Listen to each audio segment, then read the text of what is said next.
Hello friends, how are you today? We will talk with you about the new trailer of Spider-Man Across the Spider-Verse and what we saw.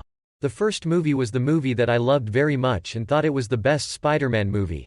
But let's see if this can have the same effect. Trailer 2 of Spider-Man Across the Spider-Verse has finally arrived, and I think it delivered everything we expected. I have to admit, when I watched the first trailer, I was suddenly scared because I couldn't see Tobey, Andrew and Tom in the trailer. At the beginning of the different trailer, they refer to the three Spider-Mons and show that they will also be linked to the plot. Already in the trailer, you understood that in the scene where Spider-Man 2099 says the world is 199,999 Doctor Strange, he actually means our Strange. Although Kevin Feige insists that our world is 616, in fact, the world of Marvel Cinema is 199,999. The name Earth 616 is just a simple number given to us for a few worlds that are not yet aware of the entire multiverse. I really liked the trailer. No matter how much I didn't like the first trailer, I can say that they have now cleared up the situation and my expectation was high. The tone and music of the trailer was really good and it was prepared with a very successful edit. Unlike the other trailer, we see the spotlight in this trailer and yes, it is one of the villains of the movie. The person that Spider-Man 2099 called the returning cow was none other than the Spotlight.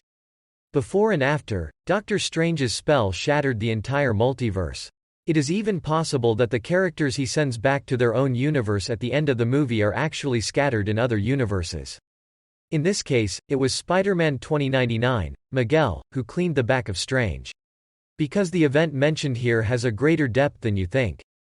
We see that Spider-Man 2099, who mentions that Spot mixes the multiverse like Doctor Strange, is both calm and angry throughout the trailer. Besides the slow pace of the trailer, we did not miss a funny scene. We have seen the multiverse and communication device that Spider-Man 2099 has distributed to other Spider-Mons. Over this, he commands the others to stop the Spider-Man. However, they are all pointing at each other because they are Spider-Man. Of course, as soon as he says stop Miles, we understand why they all attacked Miles in the first trailer. At the beginning of the trailer, there was a reference to 3 Spider-Man and No Way Home, and yes 3 feet was also shown. But will they still appear in the movie? We don't know yet what role they will be in, even if they appear.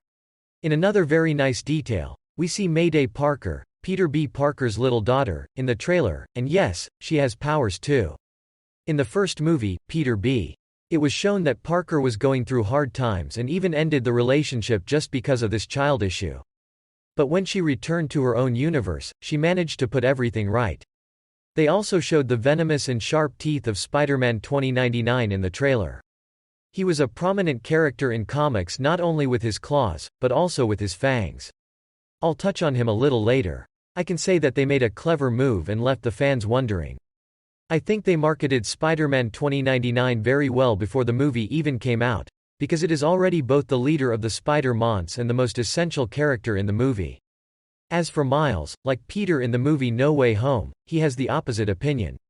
He talks about saving the entire universe rather than saving one person. I think the person they're talking about here can be spot on. Although the Spot is portrayed as a villain, maybe its purpose is not to do evil, but its existence threatens the multiverse. Therefore, while Spider-Man 2099 and others want to kill or destroy him, Miles may think otherwise.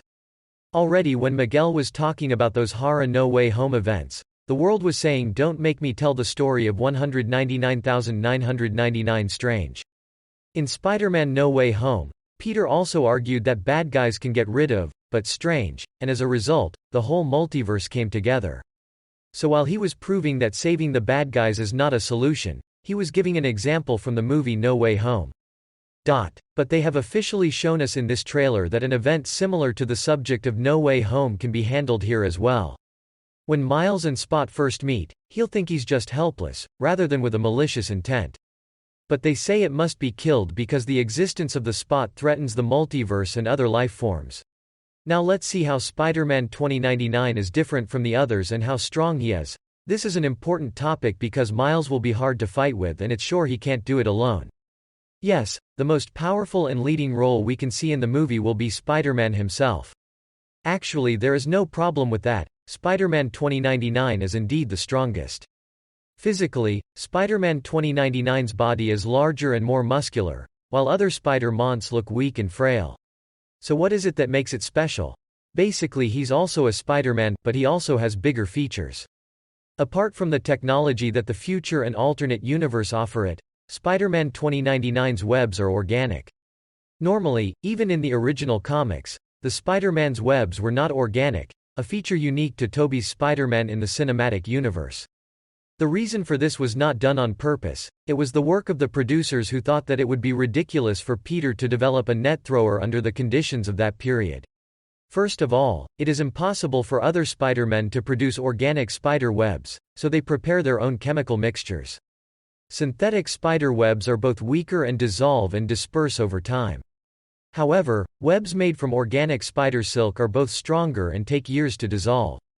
Another difference of Spider-Man 2099 from other Spider-Men is that he has venomous spider teeth. Thanks to these teeth, it can paralyze someone it bites for a long time. They especially show these teeth in the trailers of the movie, so the character was walking around with his mask off. Also, don't forget the retractable claws.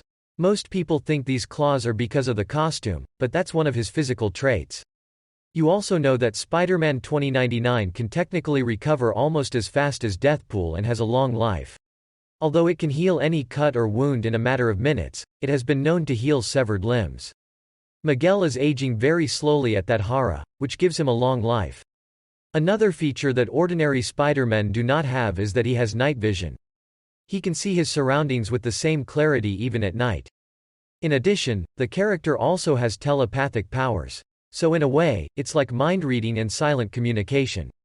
So how did Spider-Man 2099's special ability come to him? Because he lived in the future of another universe, his world was quite different from ours. Miguel, who works on biology at the company called Alchemax, gained selective powers from spider DNA.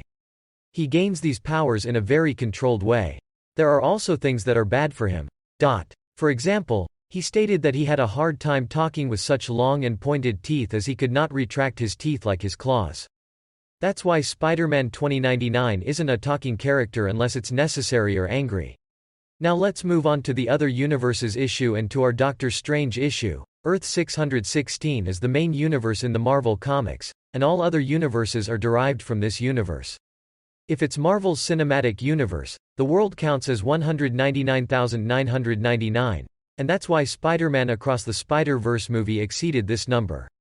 Everything may have changed with the Doctor Strange spell, and it means that Spider-Mans from the cinematic universe may come here. It is rumored that we will see Loki and other characters, but I will not talk much about it because we did not see anything concrete.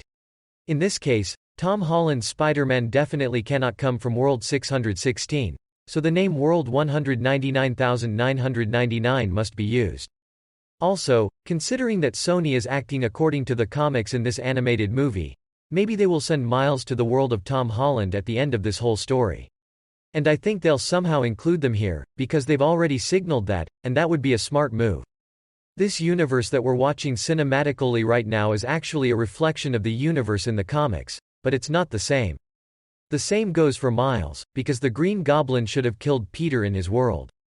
However, it was the Kingpin who killed Peter in the movie, and the Green Goblin died in that explosion. This means that in the continuum of the multiverse, new universes are formed by changing the original universes and the universe numbers are changing. That's all from me for now, friends. What do you think? Don't forget to appear in the comments if you haven't subscribed to the channel yet. Don't forget to subscribe and like and share. To see you in other videos.